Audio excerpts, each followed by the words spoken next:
Welcome to the NBA Daily for October 21st, 2024. I'm Dave DuFour here with Zena Keita and Es Baraheni. Coming up, we introduce the Athletic NBA Daily and give some bold predictions for the upcoming season. Then I sit down with senior national NBA writer for the Athletic, Sam Amick, to get the latest on Kawhi and Paul George's injuries and discuss a few storylines to watch as the season starts. Good morning and welcome to the first episode of the NBA Daily. I'm your host, Dave DuFour. I'll be here 5 days a week with Es and Zena, and then we'll have the Saturday Slamming Jam recapping the week. You guys already know me from Nerder She Wrote, so I thought we'd take the time to introduce the rest of the cast. Zena, can you tell us a little bit about yourself, what you've been doing? Well, right now I'm sitting in my hotel room in Brooklyn, patiently awaiting Game 5 of the WNBA Finals. If you're recognizing my voice from that side of the basketball world, yes, I host the Athletic Women's Basketball Podcast with some of our writers here at the Athletic.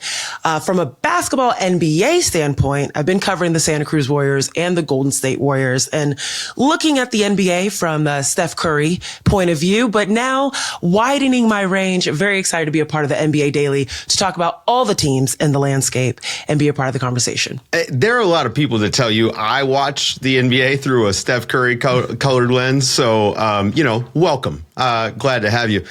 Esfandiar Bareheni, tell us a little bit about yourself. And also, let's just, for the record, say you go by S, but it is ES and not just the letter. Yes. Thank you for clarifying. Okay, and I Zena, do. Because if it was just the letter, that's weird. It's not like, hey, D. Right? Exactly. Oh, okay. I know plenty of people named D. But S, ooh. Now it's the first two letters of the name. We'll simplify it at that. That's as easy as it could possibly get. I was going to say, look, I think all three of us are going to be watching basketball from a Steph Curry lens. Maybe we'll all share that in common. I wish I was in a hotel room in Brooklyn right now waiting for the WNBA Finals. That sounds awesome to me. But look, I'm excited to get started with this thing. I've been covering the Toronto Raptors for the last 5 years, working for a bunch of companies here in Toronto, like The Score and Bleacher Report, and I do some writing for Forbes and whatnot, but I'm excited to get going with this thing. Yeah, and you guys have heard them. We just did conference previews last week. By the way, I should note, it's Zena with a Z and not an X. Not an X. All right, just so we're all clear on, and also covering Dave, the alphabet. Very nice. Yeah, Dave with a D, just in case we're all having confusion there. Since this show is so tied to the night in, night out, games played, the daily storylines, and just the daily ongoing drama in the NBA, and we don't have any games, we thought it would be a great way to launch the season by giving some. I think this is bold predictions on my rundown sheet. I think that's a smart guy way of saying hot takes. So I came up, with the help of my co-hosts here, with the bell pepper, jalapeno, habanero, ghost pepper spiciness ratings for these bold predictions. Okay, so 1 is a bell pepper, 2 is a jalapeno, 3 habanero, 4 ghost pepper. Your mouth is on fire, okay? That's what we're going to go with. And I'll go first. Guys, my bold prediction, the Golden State Warriors will make the Western Conference Finals. I think they're going to have a top 5 defense. I think their offense is going to be top 10, much improved. We just saw Steph Curry do ridiculous things in the Olympics, so he's still got it. If they can get to the playoffs and they can be healthy, I think an improved and healthier Andrew Wiggins coming back, hopefully better defender on the court. Having Draymond Green out there for the extra 25 games is certainly going to help him in the standings. Kevon Looney's looking slim. Maybe he can bounce back this year. Trace Jackson-Davis looking great inside. That's my take. Western Conference Finals for the Warriors. I think it is a 3 habanero, but I'm putting that sauce on my wings and drinking it with some cold milk because I agree with you. I think they're capable. I think they've made some additions, some upgrades. You've already got the top 5 defense really with the young guys being mentored by Draymond Green. You've got Andrew Wiggins back on the court. Hopefully he's the go-to guy with big, offensive assignments.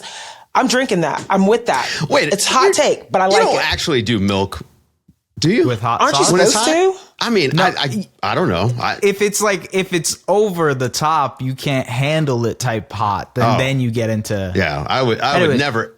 S, what do you think? Look, I agree. I'm with the habanero. I think that's the level that this works spice wise. Western Conference Finals is hard. I mean, you look at the West this year. You got the Timberwolves, the Nuggets, the Thunder, who made massive upgrades. The Mavericks made the finals last year. Mm-hmm. They got to beat one of those teams essentially to make it to the conference finals. It's tough. I have concerns about some of those teams. I've got some concerns about the Mavericks. You know, Luka didn't play in the preseason. He's still dealing with some injuries, right? Klay Thompson is not exactly a spring chicken. Not a great defender. I got some defensive concerns about that team. I got worries about the Nuggets. This Christian Brown experiment is an experiment. I mean, that fifth guy has to be able to shoot, right? I'm not sure that these teams are the juggernauts we think they are. I think Minnesota got worse. So, we'll see what happens. Who wants to go next? Look, I am for the underdog. We will. I'm establishing this day one first podcast that I am for the underdog. I will always root for the underdog. And this team that I have a take for won 14 games last season. Okay. Oh, no. And I've been believing for the last 3 years.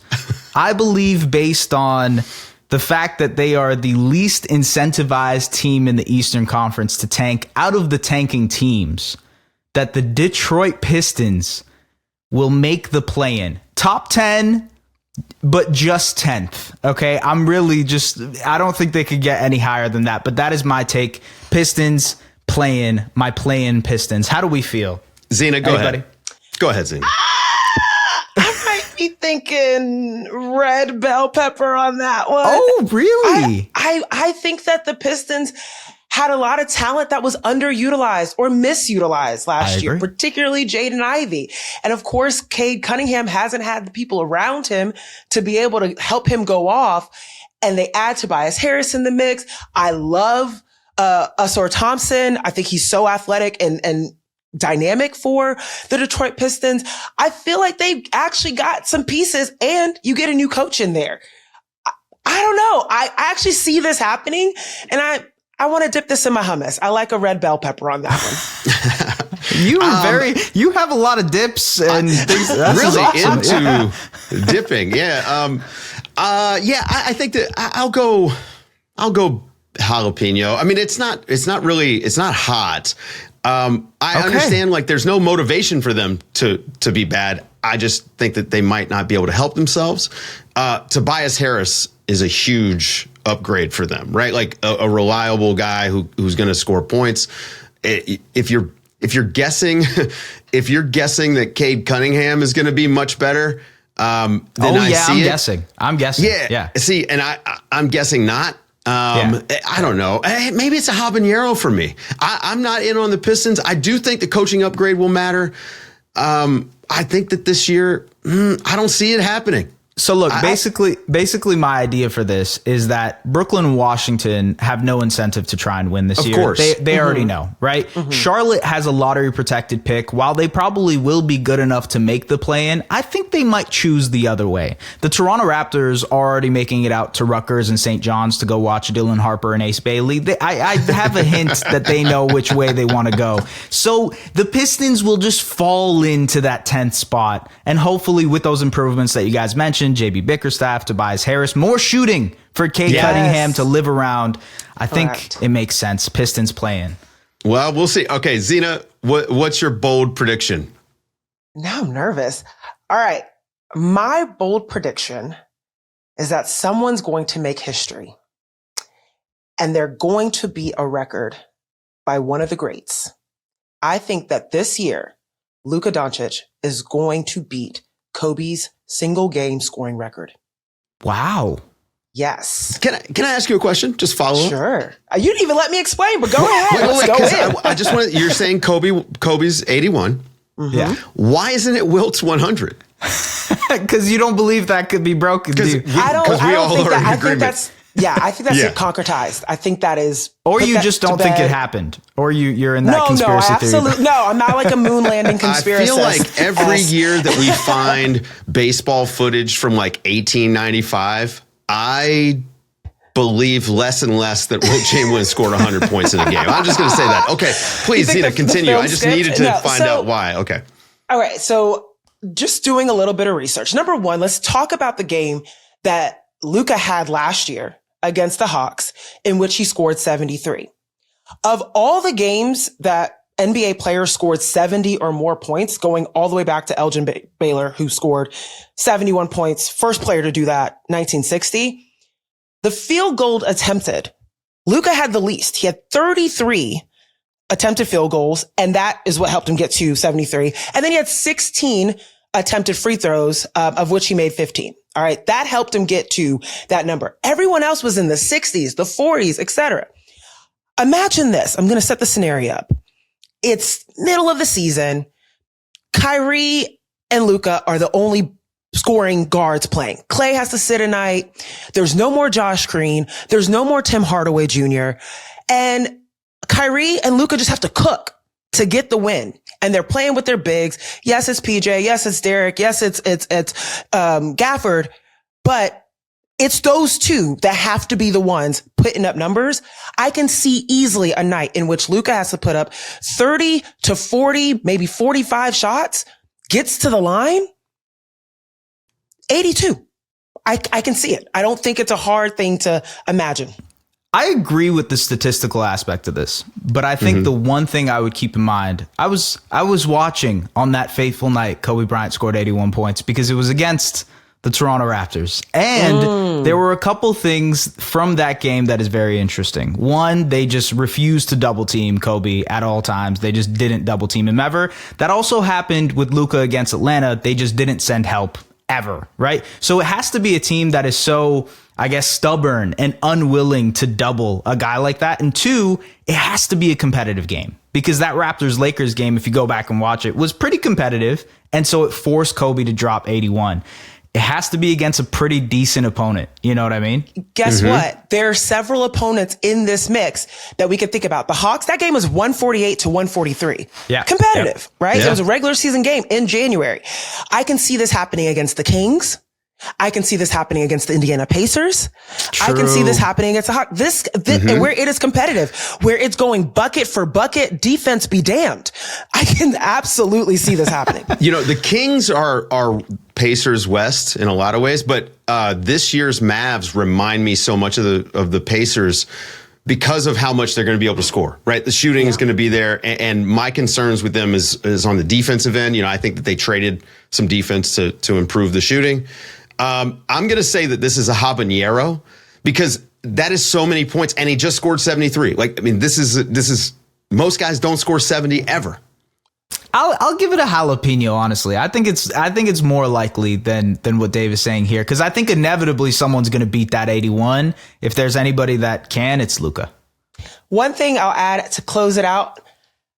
Shout out to our producer, Andrew Schlecht, that helped me with this information. 15 players have had 70 or more points since the start of the NBA. Yeah. 8 of those 15 happened before 1979. Guess what happened in 1979? Magic implementation of the 3-point line. Ah. Most of these people were making their points with free throws.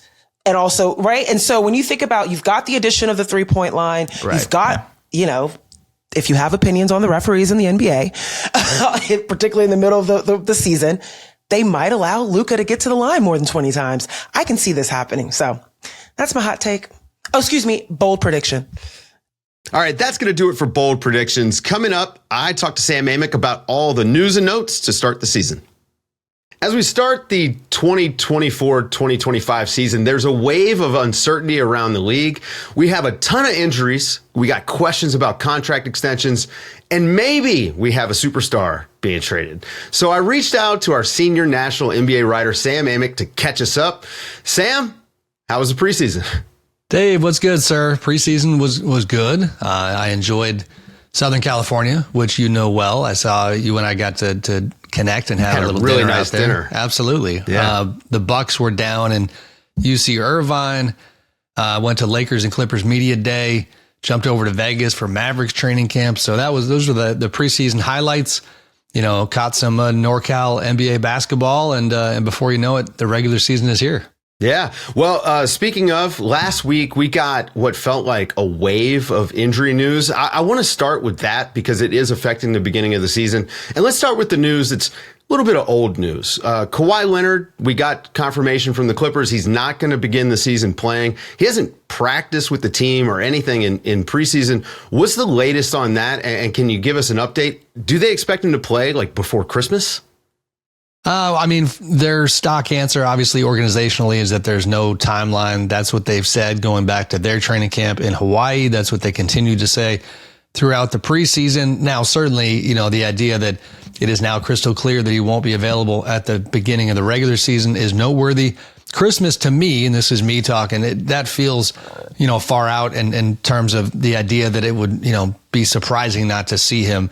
But again, this is Kawhi Leonard. This is a guy who, sadly, really at this point, just continues to face something like this every single year. I was with Kawhi at Team USA training camp in Vegas back in July, Dave, and what sticks in my mind is he did a media session with a small group of reporters at that time and actually reflected on his injury history in the kind of way that Kawhi doesn't do very often. And you could really sense the collective frustration from him of his basketball career just continuing to get suppressed, if you will, by his body.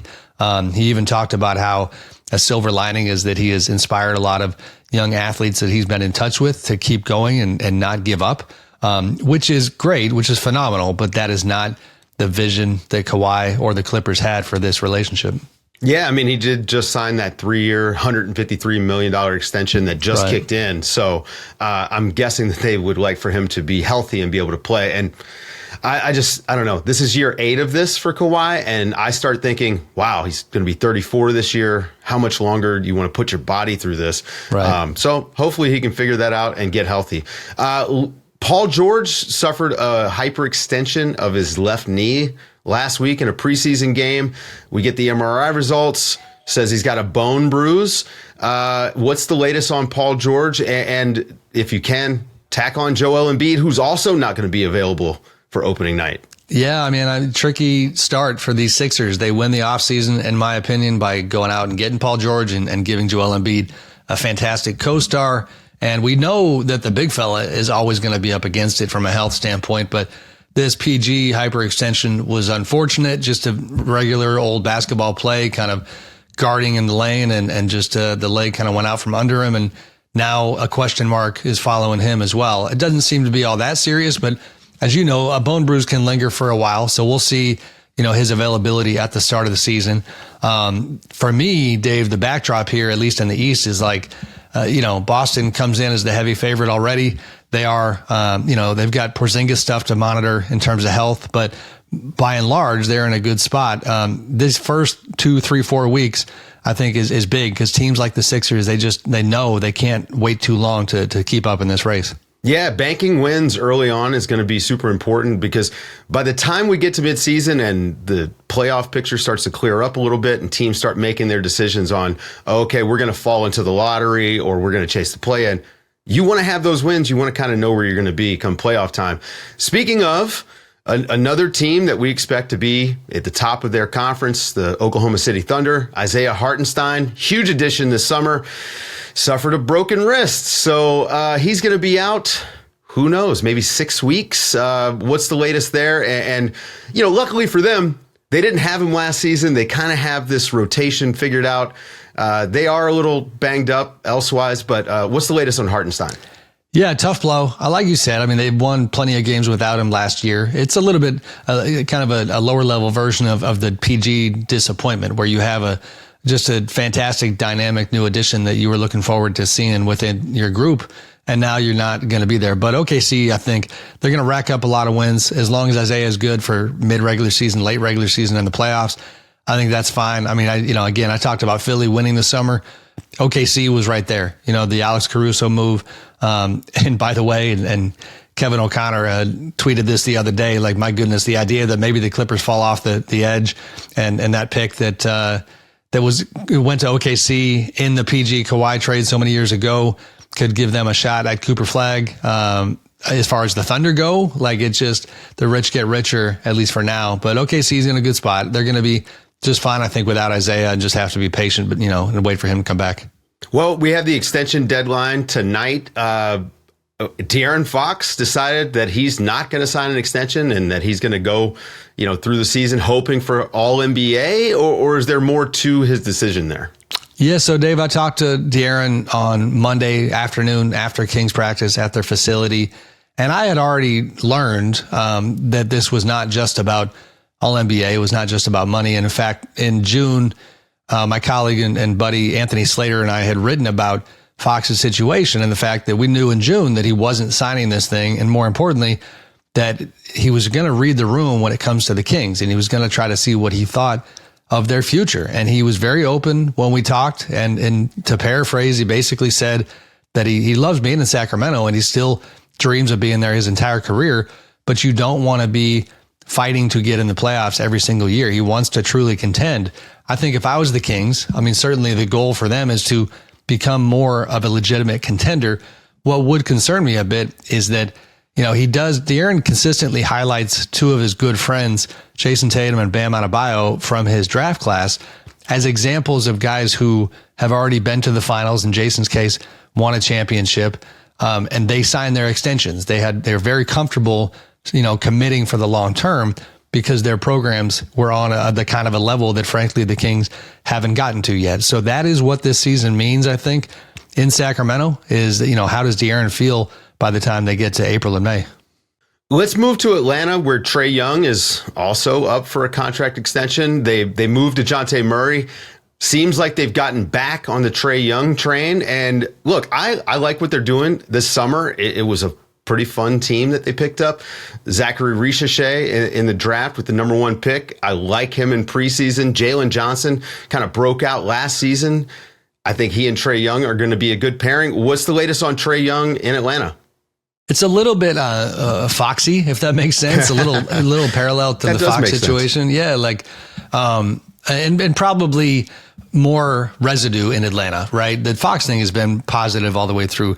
With Trae, there have been times when it seemed clear that the Hawks were ready to move on. They have talked about him with different teams in trade discussions in years past. And I agree with you that it does appear that they kind of recommitted to him. And it feels a little bit like one of those imperfect marriages where both sides are realizing that the market didn't yield something so exciting and dynamic that they were obviously compelled to do an actual deal. And you can't forget or take for granted the idea that Trae Young is still a very high level NBA player. Like, of course, he's not going to be a plus defender. And of course, the size on the other end and the usage rate, all these things, you can nitpick his game, but he's a fantastic player. And he's a guy that is an all-star caliber guy every time out. And in Atlanta, where you're trying to fill some seats and pay some bills and entertain some folks, that's not too bad. Like you said, with some of the new additions, we'll see how they look. Yeah, look, Trae Young to me is one of the more underrated players. We do know the warts, the defense. He's got a size limitation there, but we've seen other teams scheme around guys like him, and they were not nearly the offensive player that he is. This guy is an engine that drives an offense, makes everybody better around him. Golden State, they've got some decisions to make. Jonathan Kuminga, Moses Moody. Any word there on what they're going to be doing? Unclear. The Kuminga thing in particular is, it seems like he's pushing pretty hard for a massive bag, if you will, and we'll see if the Warriors want to do that. There's this kind of short list of guys around the league, Dave, as you know, where these franchises find themselves facing a fork in the road. Where are you going to commit and pay and really lean into this particular young prospect? Or are they going to become part of a trade where, their value elsewhere is the kind of thing that could get a bigger name to town? Right now, it seems like the Warriors, in the wake of not getting Paul George, in the wake of not getting Lauri Markkanen, that they are leaning towards securing Kuminga's future. But what does that number look like? And do they maybe have to wait till next summer? Because they don't have to do it right now. On the Moody front, I don't know what that number looks like, but to his credit, he's done some stuff in the preseason that has moved the needle. And I think I'm sure made Steve Kerr go talk to Mike Dunleavy and say, let's make sure we get this right, because he's a guy that, first of all, in the locker room, attitude wise is always fantastic in terms of their culture. He is a guy who has been patient, doesn't always get his opportunities and his reps, but is doing some good work lately, and we'll see if it pays off. Yeah, hopefully Steve Kerr remembers that he's sitting on the bench during regular season games. Houston has a lot of young guys, which is a great problem to have. They've got a lot of guys that seem like they maybe can pop and become stars, but they've got a choice to make between Alperen Sengun and Jalen Green when it comes to a max rookie contract extension. You got any kind of insight on which way they're leaning there? I would be shocked personally if either guy secured a max extension. My understanding all the way through in Houston was that flexibility was a priority for Rafael Stone and his front office. I think that continues to be the case. And I think that optionality is something that I know I'm hitting all the buzzwords of building a team, but that is something that matters a lot as well, meaning that they aren't averse to committing to Jalen and or Sengun, but they cannot do it at a number that handcuffs them going forward if they decide to get off these guys. I mean, we wrote last year, myself and Kelly Eco, about the fact that, that Jalen was a guy that they were already willing to come off of if there was a bigger name out there. And that has been something the league has known for quite some time. Sengun is so interesting because if you go back to last season when the Rockets surged late and won 10 games in a row, most of that stretch happened without Sengun. So he's become this divisive player in terms of the way he gets analyzed, because in a vacuum, he is just so fun to watch and dynamic and special and unique. But, in terms of collective success, they did some really special things when he was off the floor. So it's tough to kind of figure out how they should play that. I want to finish up here with your Bucks piece from last week. You got aggregated a little bit on this piece, or I guess Giannis did. There's a funny story in there. That's true. That's true. There's a funny story in there where Giannis sort of stops a staffer. And I'm glad that you wrote it because it really could have come across a little odd. But he stops a staffer and he asks, "Hey, do you think you're going to be here next year?" And I got the joke. The joke was everyone in that organization is feeling pressure, including Giannis, maybe for the first time in his career. Now, we all know how the NBA works. Giannis isn't going to get traded unless Giannis wants to get traded. Can we be clear on this? Yeah, no doubt. But this is a make or break season. There could be huge changes in Milwaukee if things aren't going well. Yeah, I think so. And admittedly, I enjoyed the conversation so much because I've dealt with Giannis enough that the fun part as a reporter, if I'm being candid, is to be able to be direct without having to tiptoe, sugarcoat in the kind of way where you might get a negative response from the guy you're talking to. With Giannis, it's a different vibe. And I was able to say, hey, I'm not trying to be negative Nancy, if you will, but it feels like a very important season.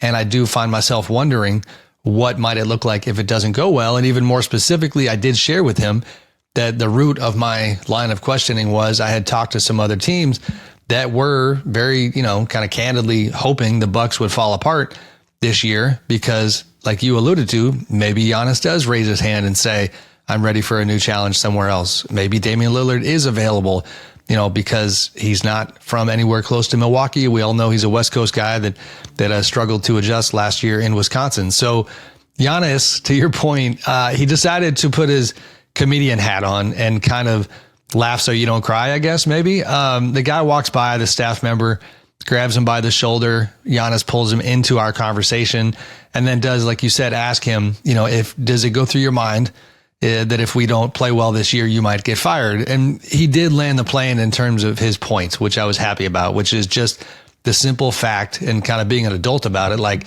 it is pro sports. Things will change if it doesn't go well. And then when you study the Bucks cap sheet and you just start looking at really obvious factors of the fact that, okay, Giannis has several years left. So does Dame on big money. Chris Middleton has an option for next summer. He's not expected to decline that. It's a lot of money.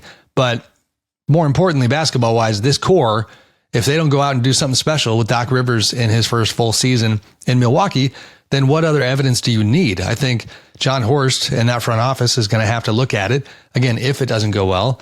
And even John himself, and this is something that Giannis kind of alluded to, he's the one who fired Adrian Griffin 43 games into last season after hiring him. Obviously, the Mike Budenholzer era was before that.